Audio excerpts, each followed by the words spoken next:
పూర్వం అంతఃపురం అనే ఒక ఊరు ఉండేది. ఆ ఊరు ఎంతో అందంగా పాడి పంటలతో కలిగి ఉండేది. అయితే అది ఎండాకాలం. ఎండలకి తట్టుకోలేక ఒకరోజు ఒక పాము అంతఃపురం అనే ఊరిలోనికి వెళ్ళసాగింది. అలా వెళుతూ వెళుతూ మనసులో ఇలా అనుకుంటుంది, బాబోయ్, ఈ మెండలు కొడుతున్నాయి.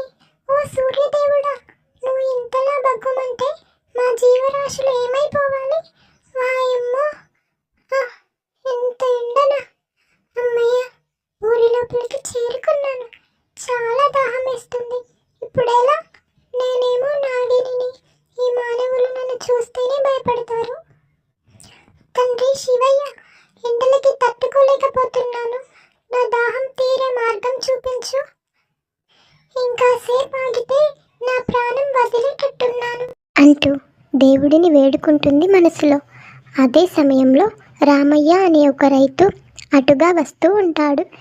వస్తూ వస్తూ ఒక్కసారిగా నాగిని చూసి భయంతో కళ్ళు తిరిగి కింద పడిపోతాడు.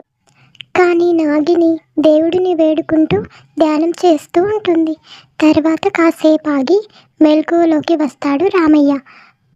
అలాగే కోపంతో ఇలా అంటాడు, ఏ నాగిని, ఎందుకు వచ్చావు మా ఊరిలోకి? ఎవరిని చంపడానికి వచ్చావు? అడిగేది నిన్నే. నా మాటకి సమాధానం చెప్పు. నా పాటికి నేను ఇలా మాట్లాడుతూనే ఉన్నాను, నువ్వు మాత్రం మౌనంగా ఉన్నావు అని గట్టిగా అరుస్తాడు.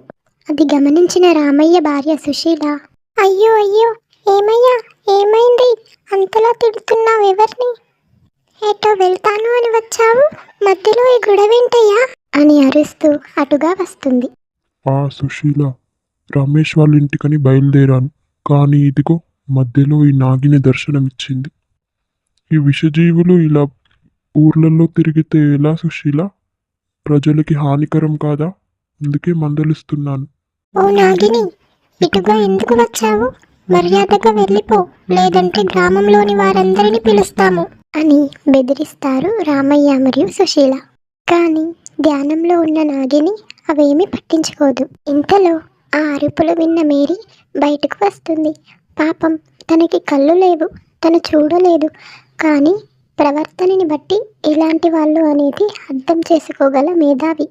అలా బయటకు వస్తున్న మేరీ అక్కడి సన్నివేశాలన్నీ వింటూ కొంచెం కొంచెంగా అర్థం చేసుకుంటూ రామయ్యని ఇలా అడుగుతుంది, ఏమైందండి? ఎవరిని తిడుతున్నారు ఇంత గట్టిగా? ఇదిగో అమ్మా, పాపం నువ్వు చూడలేవుగా, ఒక విషపూరితమైన నాగిని మీ ఇంటి ముందర నిల్చొని ధ్యానం చేస్తుంది. దాంట్లో ఏముందండి? తన ధ్యానానికి ఎందుకు భంగం కలిగిస్తున్నారు? ఎంత విషపూరితమైన జీవి అయినా మనం ఏమీ అనందే అవి మనల్ని ఏమీ అనవండి. అయినా గాయపరచడం అనేది వాటి యొక్క ఆత్మరక్షణ కోసమే కానీ చంపాలని కాదు. ఇలా మాట్లాడుకుంటే వాటితో పోలిస్తే మనుషులే ఎక్కువ విషపూరితమైన వారండి. ధ్యానం పూర్తయిన నాగిని కళ్ళు తెరిచి చూస్తుంది. ఇంతలో మేరీ, నాగిని, ఇటుగా ఎందుకు వచ్చావు? ప్రజలందరూ నిన్ను చూసి భయపడుతున్నారు అని అంటుంది. దానికి నాగిని, లేదండి, నేనెవరిని భయపెట్టాలని రాలేదు. ఎండాకాలం కదా, ఈ ఎండలకి చెరువులన్నీ ఎండిపోయాయి. నాకేమో చాలా దాహం వేస్తుంది. ఊర్లోనికి వస్తే నా దాహం తీరుతుందని ఇలా వచ్చాను. కానీ నా వల్ల మీకు ఇంతలో ఇబ్బంది అవుతుందంటే నేను అలాగే వెళ్ళిపోతానండి. చూసారా, మీరు ఆందోళనతో భయపడిపోయారు. తన దాహం తీర్చుకోవడానికి ఇటుగా వచ్చిందంట. మమ్మల్ని క్షమించు నాగిని, మేమే తప్పుగా అర్థం చేసుకున్నాము. లేదండి, అయినా మా విష సర్పాలను చూస్తే ఈ మానవులందరూ ఇలాగే భయపడతారండి. ఇంకా మీరు నన్ను అర్థం చేసుకుంటున్నారు.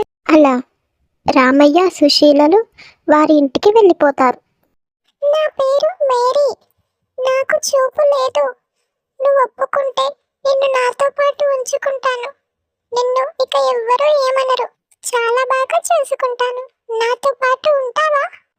నాగిని, నిన్నే. రావడం నీకు ఇష్టమేనా? నువ్వు తల ఊపుతున్నట్టున్నావు, కానీ నాకు కనపడదు. అలా మేరీకి చూపు లేదని గమనించిన నాగిని తన మంత్రశక్తితో మేరీకి చూపు వచ్చేలా చేస్తుంది. నాగిని, నీ మేలుని జన్మలో మర్చిపోలేను. నాకు చూపుని ప్రసాదించావు. నా కోసం ఆ దేవుడే నిన్ను నా దగ్గరికి పంపినట్టున్నాడు. ఇక ఆలస్యం వద్దు, నిన్ను చూసుకునే బాధ్యత నాది అంటూ నాగిని తీసుకొని తన ఇంట్లోకి వెళుతుంది మేరీ. ఇప్పటి నుంచి మనమిద్దరం చక్కగా ఆడుకోవచ్చు. ఇన్ని రోజులు నా తోడు ఎవ్వరూ ఉండకపోయేది. నేను ఒక్కదాన్నే ఉండేది. కానీ ఇప్పుడు నా తోడుగా నువ్వు ఉన్నావు కదా. ఏంటి నాగిని, అక్కడే ఆగిపోయావు? లోపలికి రా. ఏంటి, ఇల్లు నచ్చలేదా నీకు? చచా, ఇల్లు చాలా బాగుంది మేరీ. నీతో ఉంటే నాకు మంచిగా అనిపిస్తుంది తెలుసా. నన్ను చూసి మనుషులందరూ భయపడతారు, తిట్టుకున్నారు. నన్ను కొందరైతే కొట్టారు కూడా. కానీ నీలా ఎవ్వరూ చేరదీయలేదు. నీకు చాలా కృతజ్ఞతలు చెప్పుకోవాలి మేరీ. నాకు చూపుని వరంగా ఇచ్చావు నువ్వు. ఇది నా బాధ్యత నాగిని. అలా అలా రోజులు గడుస్తాయి. కానీ ఒకరోజు నాగిని టీవీ చూస్తూ కూర్చుంటుంది. ఇంతలో అటుగా వచ్చిన ఒక తాంత్రికుడు, ఇల్లు చాలా బాగుంది. లోపలికి వెళ్ళి నా మాయలతో ఇంటిని ధ్వంసం చేస్తాను అని లోపలికి వెళ్తాడు. అది గమనించిన నాగిని మనసులో ఇలా అనుకుంటుంది, ఓరి తాంత్రిక, నువ్వు ఎందుకు వచ్చావో నాకు బాగా తెలుసు. ఉండు, నీ పని చెప్తా. ఎవరిది ఇంట్లోనికి వచ్చారు? ఏం కావాలి మీకు? నాగిని చూసిన తాంత్రికుడు తనను చంపాలని చూస్తాడు. కానీ తన మంత్రానికి బలై అక్కడికక్కడే పడి చనిపోతాడు. ఈ ఇంటిని నాశనం చేయాలని వచ్చిన నీకు తగిన శాస్తి జరిగింది. ఇంతలో మేరీ పరుగు పరుగున, ఏమైంది నాగిని? ఎవరితను? ఎందుకు ఇక్కడ పడుకున్నాడు? తను మన ఇంటిని ధ్వంసం చేయాలని వచ్చిన మాయలోడు మేరీ, అందుకే చనిపోయాడు. లేదు లేదు, చంపేశాను. చూసావా మేరీ, ఇతరులకి హాని చేయాలని చూస్తే తామే బలైపోతారు. అందుకే ఒకరి హానిని కోరుకోవద్దు ఎప్పుడైనా. అలా మేరీ నాగిని ఆనందంగా జీవిస్తారు. ఈ కథలు మీకు నచ్చితే లైక్, షేర్ అండ్ సబ్స్క్రైబ్ చేసుకోండి.